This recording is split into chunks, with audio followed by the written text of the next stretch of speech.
I did not expect this video to do so well, and a lot of you guys have wanted me to play this game next, so here we are. Blazblue Central Fiction.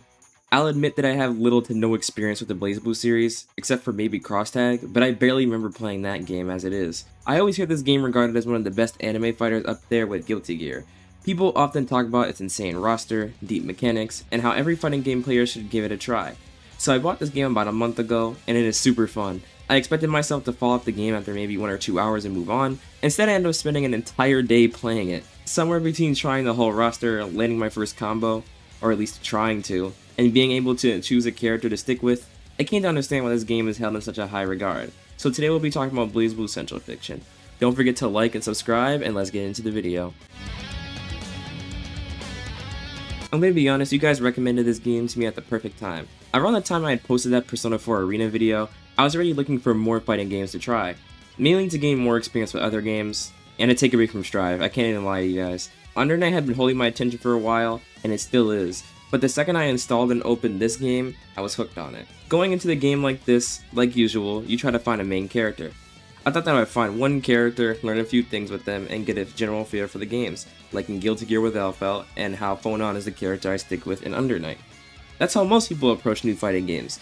Unfortunately for me, that's not what happened. So first I started with Ragna, because he's the Shoto, and I recognized him from the internet. Every Arc System game seems to have that one character everyone knows, so I felt like he'd be an obvious starting point. Then I ended up trying a character named S because she has a giant sword, and she creates these cool symbols during her attacks. She immediately felt fun, and for a second I thought, alright, this might be the character I'll stay with.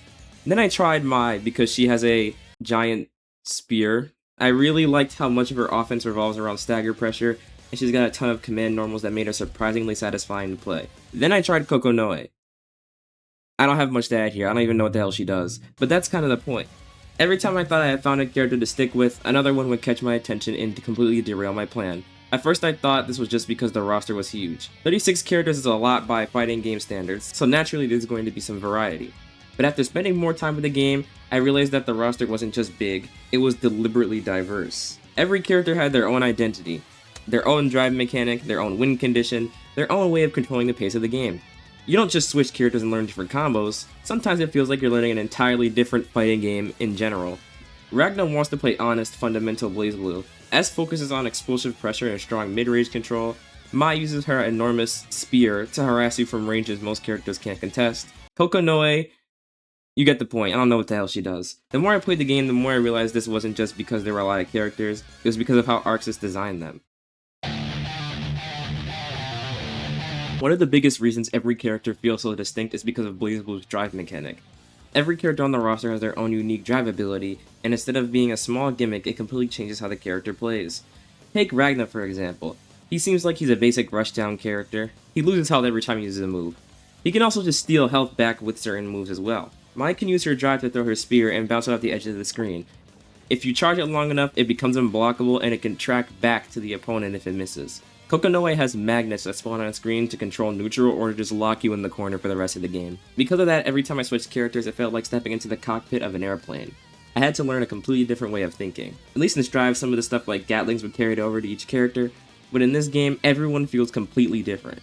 It feels like each character is asking a different question. That philosophy doesn't stop with just the characters either. This game has a lot of mechanics. Overdrives, barrier, active flow, the list goes on. I'm pretty sure there's also a mechanic similar to roaming cancels, but I have no clue how to do them. At first, seeing all of these mechanics was honestly super intimidating. It looked like there was a near infinite amount of things I now had to learn. I did eventually realize that I didn't have to master everything to actually have fun on the game. I've talked about the characters, their playstyles, the game mechanics, and a bunch of other things. But what about the gameplay? Did I enjoy playing the game? Yeah, hell yeah I did. Which is insane, considering I just ranted about how overwhelming this game can feel. There are a ton of characters, each with their own game plan and character-specific resources. But here's the weird part. I was still able to enjoy playing the game.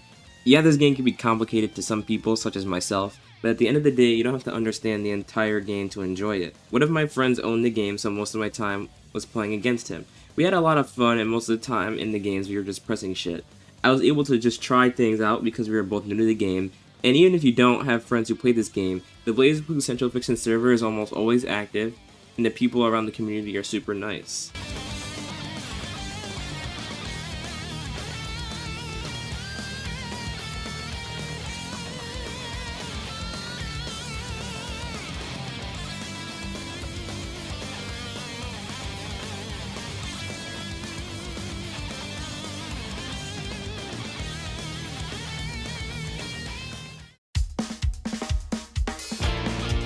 I'm not going to sit here and act like Blazblue is an easy game. This game has been out for way over a decade. People have optimized these characters to hell and back. There's an absurd amount of information you can learn. What I realized is that you don't have to learn all that right away. Once I stopped treating Blazblue like a science project, learning the game became easier. And that's the biggest thing I would tell anyone who's interested in the game, is to not take this too seriously when it starts. Just play the game. You're definitely going to get fried. You're going to get hit by things you don't understand. You might even spend the first couple of sessions just wondering what the other character even does, like I did. But that's part of discovering the game, and I think that's ultimately why I've enjoyed Blazblue as much as I did. I still don't understand everything. I'm still trying to figure out which characters I really want to dedicate my time to. There are mechanics I'm barely using, matchups I know absolutely nothing about, and I'm pretty sure Kokonoe is going to take several years off my lifespan just to even grasp. But weirdly enough, that's what makes me want to keep playing. There's still so much of this game that I haven't seen yet. Every time I boot up this game, I feel like I find something new. Sometimes that's realizing a character I ignored is actually really fun, and sometimes it's getting hit by some absolutely diabolical setup online and having no idea what just happened. But that's probably what I can appreciate most about Central Fiction. It feels like a game that could keep giving you reasons to come back. I've barely scratched the surface, and for once that doesn't bother me. It excites me. So if you're anything like I was, and you've looked at Blazblue Central Fiction from the outside thinking, that game looks cool, but there's no way I'm learning all that, I understand. Because you probably won't learn all of it, because I definitely haven't. But you don't have to. Pick the character that looks cool, learn a couple of buttons, find one combo you can actually do. Get online with some friends and see what happens. You might get destroyed.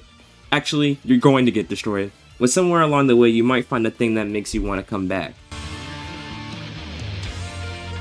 Thank you guys for watching this video, and for recommending me this game. I genuinely wouldn't have even played the game if you guys didn't suggest it, and I had lots of fun.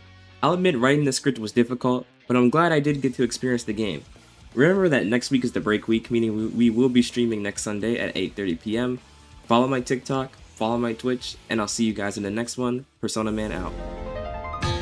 Get out of my sight.